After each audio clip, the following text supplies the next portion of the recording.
is going on tonight, guys? How y'all doing? Well, it's not evening yet, it's the afternoon. This is the Club of the Man 1993. I am here live for my live review of this past week's episode of AEW Dynamite, the April 21st, 2021 edition that took place, of course, at Daly's Place in Jacksonville, Florida. Of course, now it is Sunday. We are now a week and a half away from Blood and Guts, which will be taking place on Cinco de Mayo, May 5th, 2021. And I will be doing live reactions during that match when it happens in a week and a half. And my good friend Joe Miller will be over to watch Blood and Guts. And we will do live reactions together for that match. Speaking of live reactions, I will mention this now since it kind of has to do with something happening tonight. Of course, most of you know I don't really watch Impact Wrestling. I mean, I do try to see, what's going on here and there because some people are in it that catch my eye. But last minute change of plans, tonight I am actually going to be watching that show with Joe Miller, and we will do live reactions during the Knockout Championship match between Deonna Purrazzo and Tennille Dashwood, and also we will also be doing live reactions tonight for Impact Rebellion in the big title for title match between the Impact World Champion Rich Swann and the AEW World Champion Kenny Omega.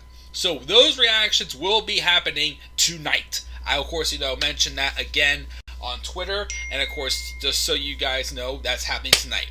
I'm not jumping on really the big Impact train right now, but just for something different, I'm going to watch it, and we'll do live reactions during both those matches, because you know how much, how underutilized they definitely had Tennille Dashwood in WWE.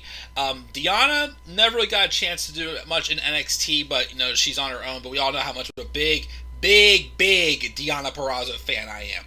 And of course, this, Rich Swann, I enjoyed his run in WWE, so I want to see, I'll catch a lot of reactions for that match as well, which we'll do live reactions again at Joe's house later on tonight. So expect those to be coming on this channel as well.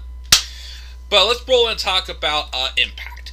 I mean, not Impact, Dynamite this past week. And also, I think this whole thing of me, taking 2 days and reviewing, multiple shows on 2 days is kind of like the route I'm going to be going from now on. Just so I could do some other things. It's just going to make things a heck of a lot easier for me. And for me to have some time to, do some other things. Which I like.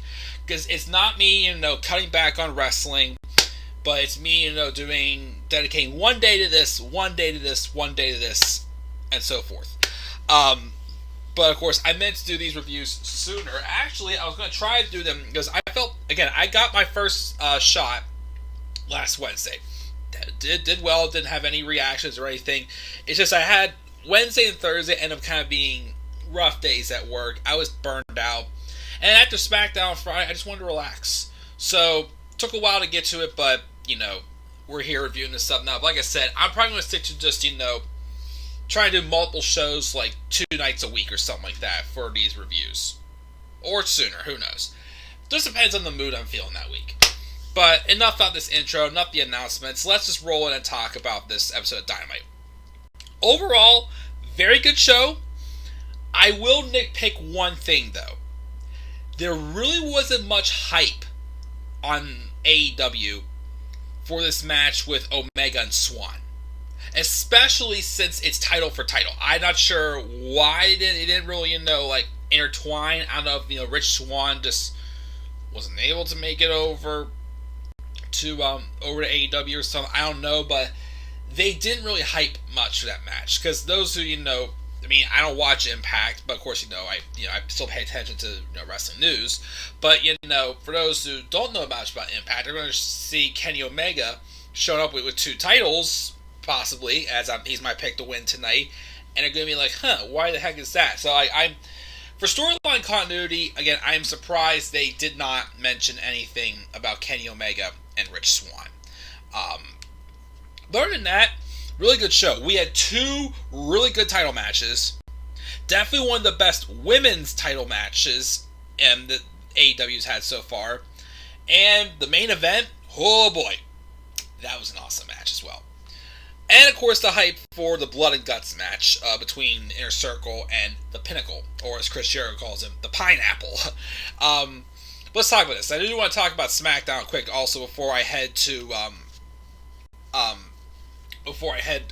head up to Joe's for the evening.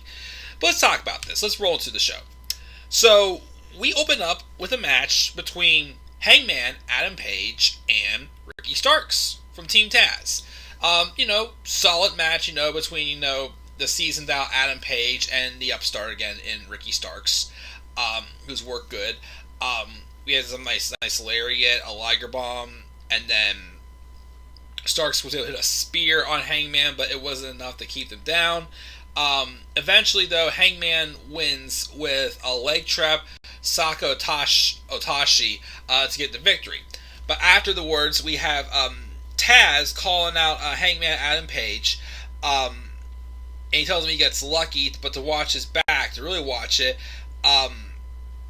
and then a hook with a chop block from behind, and then they start fighting him off with Team Taz trying to take out Hangman Adam Page, but then the Dark Order come out and make the save. I believe that's going to hype up for a match next week between Adam Page and Brian Cage. I think we're getting Adam Page, Brian Cage. Adam Page, Brian Cage. That's a little bit of a tongue twister there. They rhyme. Which should be good. I mean, I'm not sure if they're going to tease any more, because they're teasing that thing where Brian Cage was saying something that he respects Sting. Kind of teasing a little bit like a babyface turn there from Brian Cage, so I don't know if that's still a thing, or if this is more so just a fool us thing and that, they're, getting back on the same page. Not too sure, but nice little tease there. But yeah, we do have a match next week, I believe, with Hangman Adam Page and the Machine Brian Cage. We have that. Of course, that wasn't it for what Team Taz did tonight. We also have an interview with Alexa Abrahantes and Penta El Zero Miedo, where they inform Best Friends that they never should have reignited their war with Death Triangle as they did recently, as they were kind of feud with each other before Pac disappeared for a while. And if Orange Cassidy gets in the way, he's going to bleed orange juice, he said. Penta El Zero Miedo took on Trent in a pretty solid match. Again, there really isn't much for both these teams to do, since they both kind of finished their feuds with Miro, and then Death Triangle had their match recently with what's his face, with the Young Bucks. So I guess they're still on the same page. Like, again, 1 week it feels like that, Penta El Zero Miedo's on his own, while Pac and Phoenix are on different things. I don't know, it seems weird, but I guess they're trying to, do the feud that was supposed to happen. They were trying to go with last year around this time, around, Revolution, before the pandemic happened, and Pac disappeared because he was stuck over in England, I think it was, with the pandemic. So I guess they're starting this up again. Okay, this will be fine. Although it may not feel anymore. I mean, it'll be good, but to me it just feels like something compared to we see from Lucha House Party and their generic feuds they had on 205 Live a couple years ago. So again, I still don't get the story with Death Triangle, but we'll see. But Penta El Zero Miedo wins with a package pile driver, and afterwards, JR interviews the Pinnacle, in a conference room. MJF is mentioning how Chris Jericho has gotten one thing right. Time for a new scarf. Tully Blanchard gets him a gift, and then, which is a new scarf, and then Max takes it from him. Wardlow says it was almost a perfect promo that Jericho cut, but he stumbled his words a little when he got to him, because the minute Wardlow came out of his mouth, he knew he was doing something wrong. MJF mentions that Jericho, of course, is the GOAT and an industry leader for years, but now he stands in front of BS, so he looks like an A in wrestlers, A's, so he doesn't look like a B, and it's smart. Y2J's been outsmarting guys for 30 years, but he's not going to outsmart MJF. He's because he's not great for 25. He's great, period. And when Jericho was 25, he was jerking the curtain on Worldwide. But right now, at 25, which I keep forgetting that MJF is 25, he's at the top of his game. He's a top guy. And how about instead of sending that stooge Mike Tyson out, bring the Inner Circle against the Pinnacle and beat them? And if Jericho got one thing right in this promo, is that MJF is a mark. But not a mark for him, a mark for his spot. And at Blood and Guts, he's going to take it. Because when you're in the Pinnacle, you're always on top. Another great promo. Again, I'm really loving what they've done with, again, the Pinnacle and Inner Circle. Definitely, I mean, would like to maybe see the alliance with Jericho and MJF last a little bit longer. But still, the swerve of this with MJF, thinking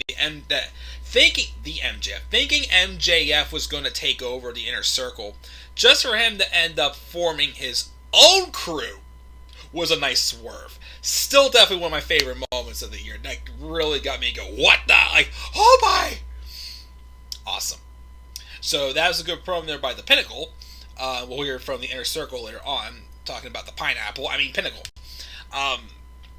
We had this AEW Women's World Title match also with Hikaru Shida, the AEW Women's World Champion, for taking on Tai Conchi, formerly Tainara Conchi, and the same Tainara Conchi in my good friend Robbie One Kenobi's YouTube profile picture. Robbie, I know we still have to do that live stream. We'll get that figured out, I promise, my friend. This is a really good match. Not just a really good match for the AEW Women's Division, but definitely for Tai Conchi. Again, think about it.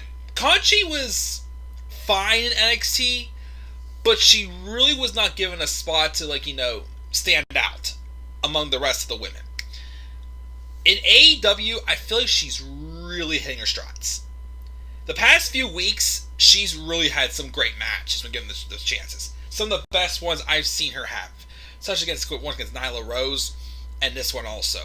She feels like... She doesn't feel like an extra anymore. She actually feels like she's legitimately in this women's division. And not just an enhancement talent anymore. Which is nice to see. We had a couple really close near falls, especially towards the end. We had a Falcon Arrow. We had a Witch's Shot into the turnbuckles. She connected with other stuff on her as well. She had hit Beach Break on Conchi, which Conchi would not stay down. Again, these women definitely fired all their best shots in this match. And like I said, Conchi, it was just knowing, for having seen Tainara Conchi go to NXT and not really get out of the, the enhancement talent stage or just the extra stage, to now feel like she's found her niche was really nice to see. She came up short, as I expected. I didn't expect her to win this match, but they definitely made her feel more legit. So I really enjoyed this match. Definitely, to my opinion, maybe this, and then, the best matches we've seen, I feel, so far with the women's division in AEW is definitely this one. Britt Baker and Thunder Rosa in their non-sanctioned match. Even give their match at Beach Break a nod too. Shida and Rose at Double or Nothing last year. I'll give that one credit. And another one to me that stands out is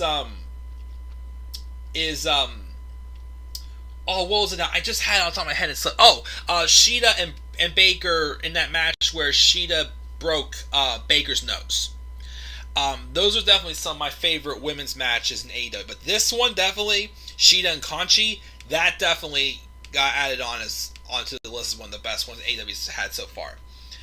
Speaking of Baker, after the match, she comes out on stage clearly calling her shot, as she's claimed that she is now the next in the ranking system as number one. So, looks like we may finally get that time Maybe at Double or Nothing, maybe you might be waiting for. I don't know. I don't think.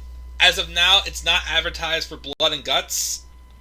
Maybe for Double or Nothing, though, we'll probably be seeing Hikaru Shida versus Dr. Britt Baker. Again, like I've said for months, they had big names like Kenny Omega and the Young Bucks come in. But obviously they didn't give them the spots at the top yet because they wanted to allow those who haven't gotten to know Kenny Omega and the Young Bucks to know who they are. Well, now, of course, we got Omega and the Bucks at their best on top.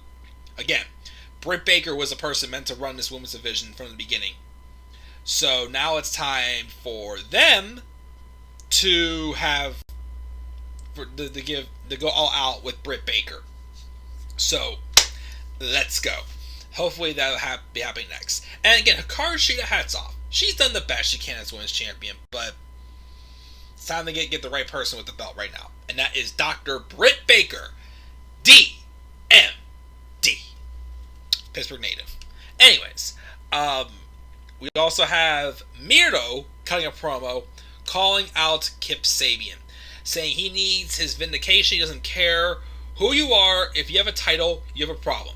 And AEW can put him through all the hoops and the versions they like, but he's not being kept from the gold. And his only question is what title to go after first. So I guess, again, they're just quietly breaking up Miro and Kip Sabian. Thank God. And Miro's off on his own. Although, definitely try to transition him more to a babyface role. Because like I said, set Miro on his own, let him be him. Have him get the reaction he got when he first debuted in AEW, and you'll be fine. So, I hope they go with this route for sure, but it looks like they're finally starting to take the chains off of Miro as well. Who knows, maybe he'll be the one to dethrone Darby Allin.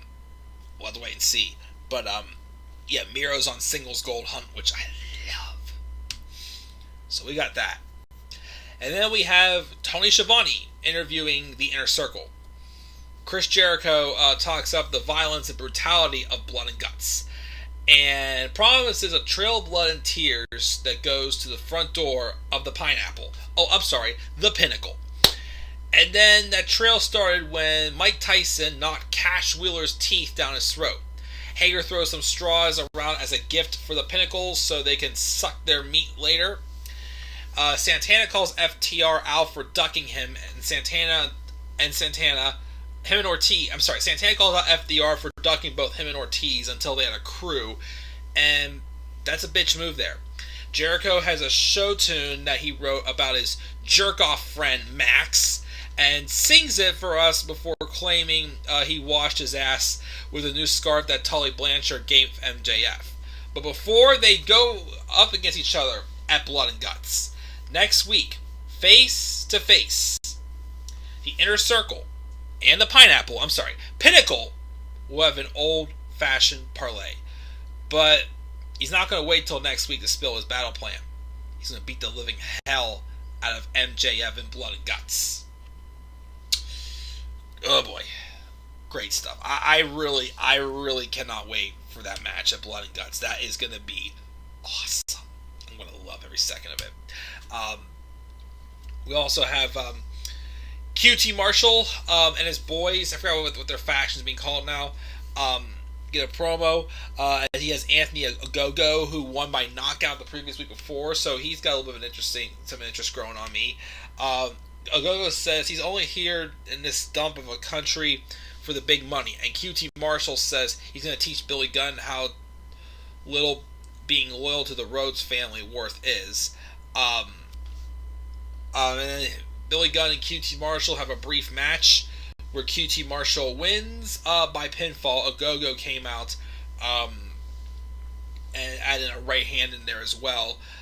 After the match, he slid a wooden chair into the ring until Dustin Rhodes came out to make the save of QT Marshall taking out Billy Gunn. He makes a save with the bull rope in hand. He punches whip reverse and a big lariat, but then Marshall runs off. Ogogo gets up on the apron, but Nick Camarado comes from behind, and then Dustin smashes the chair over Camarado's head, but then Camarado just shrugged it off, and the referees came down to calm things down.